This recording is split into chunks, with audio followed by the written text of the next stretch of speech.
Welcome to the Healthcare Executive Podcast, providing you with insightful commentary and developments in the world of healthcare leadership. To learn more, visit ache.org. I'm your host, Scott Webb, and in this episode, we're joined by Jeff Surgis.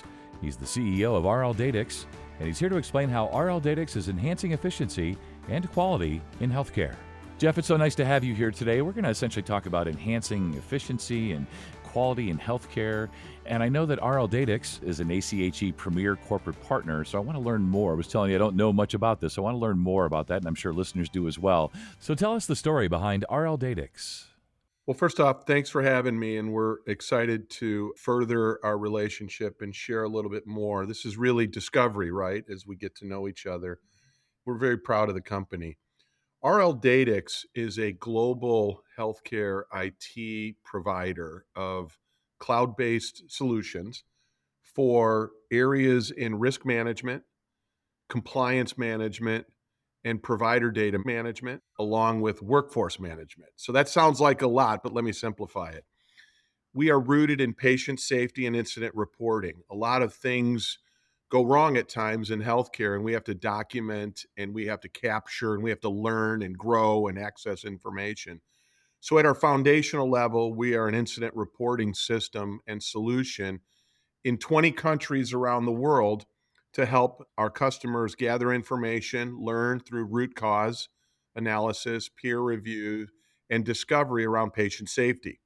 So that is the basis of what we do. That falls under risk management. When you then look a little wider, healthcare is highly regulated, right? We have Joint Commission in the United States. We have socialized medicine in the UK. We have different models everywhere that comes under this notion of regulatory compliance, accreditation, and we have to help our customers with that, highly regulated. And so a lot of what we do in compliance is help what we call the middle office with these tasks.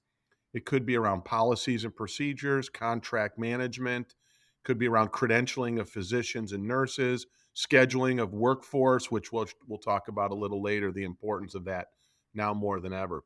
So we provide a category of solutions in what you might think of as hospital operations that are just requirements to deliver care, safe care, important to make sure you're maintaining high ethical, high standards, high quality, and ultimately getting after the information to help us improve as an industry.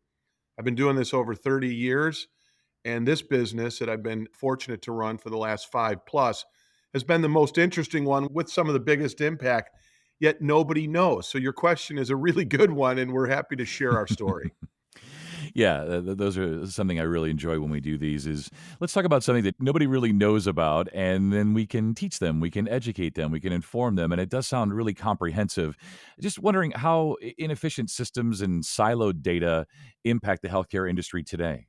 Those could be trigger words, right? Inefficient and siloed data. Sure. I don't think we designed the system by chance to be that way. I just think we happened to stumble into that, right? Hmm. We solve one problem and we go after a department or we go after a large opportunity.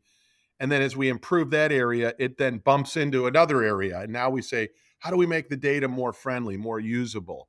So, healthcare is always rooted in opportunities to improve. It's always rooted in innovation. I'm sure we'll talk at length about AI and generative AI, this season's big technology.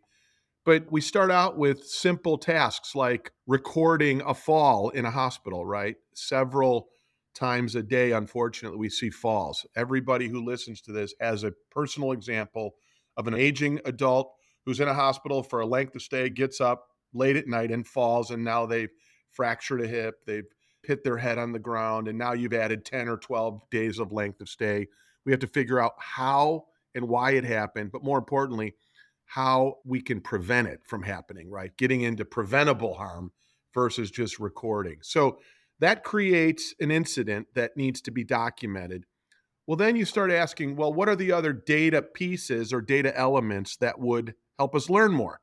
And then we get what we call adjacencies. And it starts out as silos, but then if we can open up the data and unleash the information to the quality folks, to the chief medical officers, to the HR, or to the risk managers, we start to learn more. And the data doesn't become always reactive or retrospective. It becomes proactive to risk mitigate. Because we all want one thing: we want safer care. And we want to know, just like if we get on an airplane, or just like if we stay at a hotel in another country or another town, we want to know that we're going to be safe. And healthcare is no different. Patients are patients everywhere in the world, and we believe they're entitled to the safest care possible. And that's one of the big statements we make on our mission, vision, and values. Yeah, I see what you mean. And having just flown and staying in a hotel last weekend, I'm nodding my head saying, yeah, we want those things. We want those things at hotels and airplanes and obviously in healthcare. Maybe you can describe connected healthcare operations and the benefits of implementing enterprise technology. So I'm going to reach back into some of my years of experience now. I was fortunate to see two or three waves of innovation in healthcare. Early on, it was supply chain. How do we get the right supplies to the operating room at the right time, at the right cost for a procedure? I saw the electronic medical record years ago. Let's move with government motivation or compliance motivation. Let's get every doctor on electronic medical record, right? Names like Epic became normal. My chart became very normal. Now we see a wave of opportunity by sharing information in what I call this middle office of connecting operational systems, not clinical, right? We always talk about healthcare, a clinical pathway, a clinical process, a clinical decision support system. Well, now we have an opportunity to do the same thing in healthcare operations, which is who was the staff that was scheduled to be in the room? What was the procedure? Was the physician credentialed? Tell me more about the environment. Was there equipment being used and was it compliant? Did we follow a procedure? All of these things have to happen and must be asked when we start to investigate a claim or investigate an incident. And what we're finding is when we pull this data together, the insights are incredible. And we can start to actually look at a set of information that might suggest an age, a comorbidity, a set of medications, and the adverse effects could lead us to conclude we ought to visit that patient in the bed every 15 minutes and not 30 minutes, or we ought to have maybe more staffing in this particular area versus another area. And so we start to really get proactive and opportunistic in an industry that, you know, is always asking for more and to improve. And so we see this as a great opportunity by connecting disparate, what I might call vertically consumed silos, and starting to reach across horizontally and getting structured data in a way we can learn and enhance our ability to deliver great care. So, Jeff, you talked about patient safety earlier. You referenced that and how important that is and sort of being proactive about things. So, just wondering what are the key drivers of patient safety incidents and medical errors, and how can connected healthcare operations reduce the risk of errors? Nobody goes into their day with the goal of having an incident, right? Or having something go Of wrong. course, So, right. Yeah. first and foremost, we try to connect the heart with the head, right? And make sure that everything we do is going to be the best in class, best of breed, best efforts. However, things happen, right? It can be said that up to 30% of a hospital's inpatient stays might have a safety incident. And it's not always about recording the incident, but it's also about preventing the incident and managing the expectation. And that comes from the staff, comes from the team, comes from education. There's a whole bunch of people that can infect and affect the opportunity. So when we talk about patient safety, we put it into large categories of, whether it's a hospital acquired infection, whether it's an adverse event from medication, whether it is a wrong surgery, those things still happen, unfortunately. Or maybe it's as simple as a fall, right? Which is the number one incident in safety of patient safety is a fall, happens all the time. And so when you start to collect what we might overuse the term big data, or start to collect what you might say is usable data in the right structured format, we can start to predict and understand based on this information the why and the where. And then that starts to connect that heart with the head and say, wait a minute, we need to now look a little bit more at a cohort in a particular area. So historically, we just report, and a lot of this is just reactive reporting.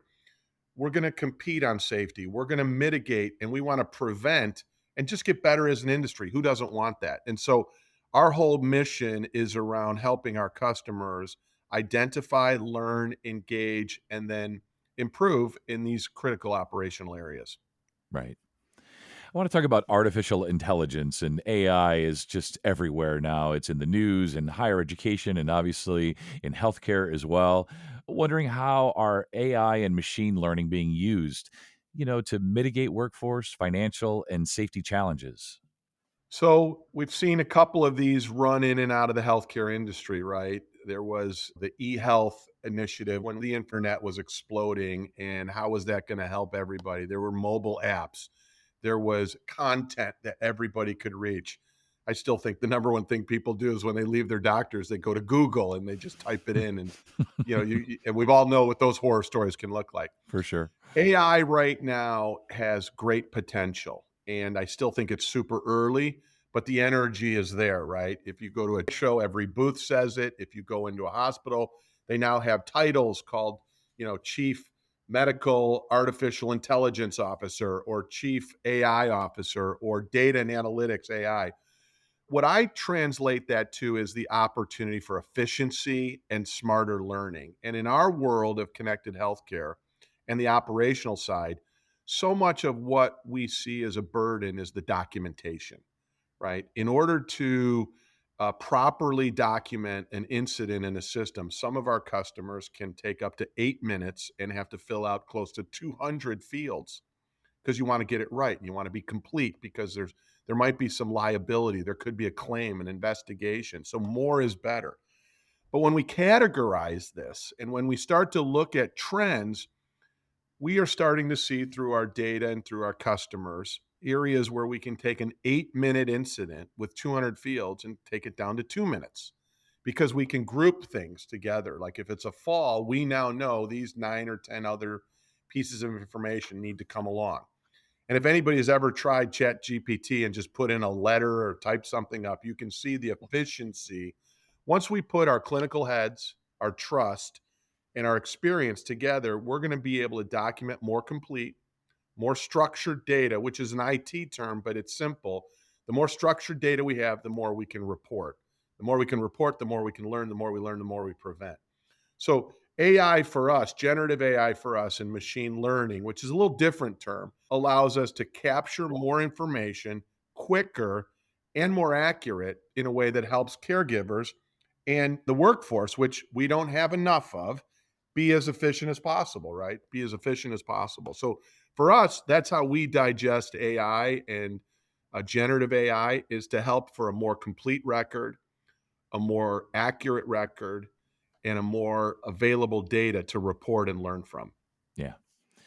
Maybe this is the $64,000 question for anybody old enough to get that reference. But if you could change one thing about the current healthcare industry to make the greatest possible impact on patient safety, what would it be? Our customers always tell us when it's a culture of safety in the boardroom, it makes the opportunity to enhance and embrace the safety environment way better, more efficient, more effective. I get to visit thousands of hospitals and health systems around the world. We're in 20 countries, RLDatix. Right. And when I see a culture of safety at the top, the enthusiasm, the positivity, the transparency, the trust is just there. And so if I had a magic wand, it would be to enhance and embrace the culture of safety because a lot of things are happening that are really good. And yet we only talk about the really bad, right? We always talk about the really bad or the unfortunate or the never event. We have great people working really hard every day who are preventing, right? We call it a good catch, right? There's a good catch. We caught something. And when you have a culture of safety, you celebrate that, right? And so the thing I would love is more of a culture at the top to enhance and embrace some of this lonely work that gets done about keeping our patients and our staff really as safe and as efficient as possible. Yeah, I'm glad you mentioned that because it's the patients, but it's also the staff keeping everybody safe, happy, healthy. It's been really good stuff today, really educational, as I told you as we got rolling here. I want to learn, as I'm sure listeners do, more about RLDatix and the partnership, the premier corporate partnership between RLDatix and ACHE. So good stuff. As we finish up here, what do you foresee as having the greatest impact on improving patient safety outcomes as we look to the future?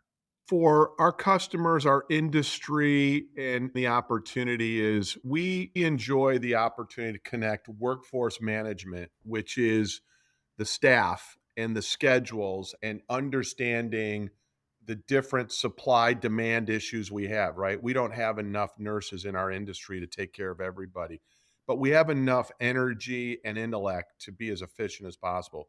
When we connect the workforce with the patient and start to enhance and educate through information, we're going to have a great opportunity to accomplish what we've done in other areas of healthcare, whether it's the medical record, whether it's revenue cycle, whether it's supply chain, whether it's bio or life sciences, and some of these effects we're now seeing with drugs and drug treatments.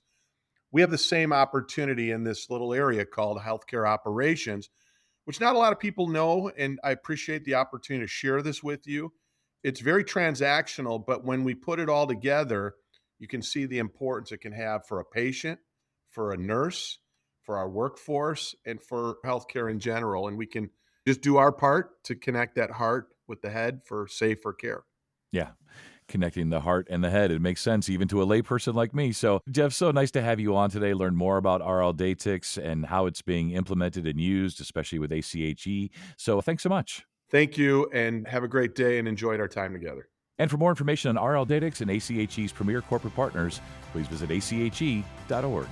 And if you enjoyed this podcast, please share it on your social channels, and please consider rating and reviewing our show. Thanks for listening.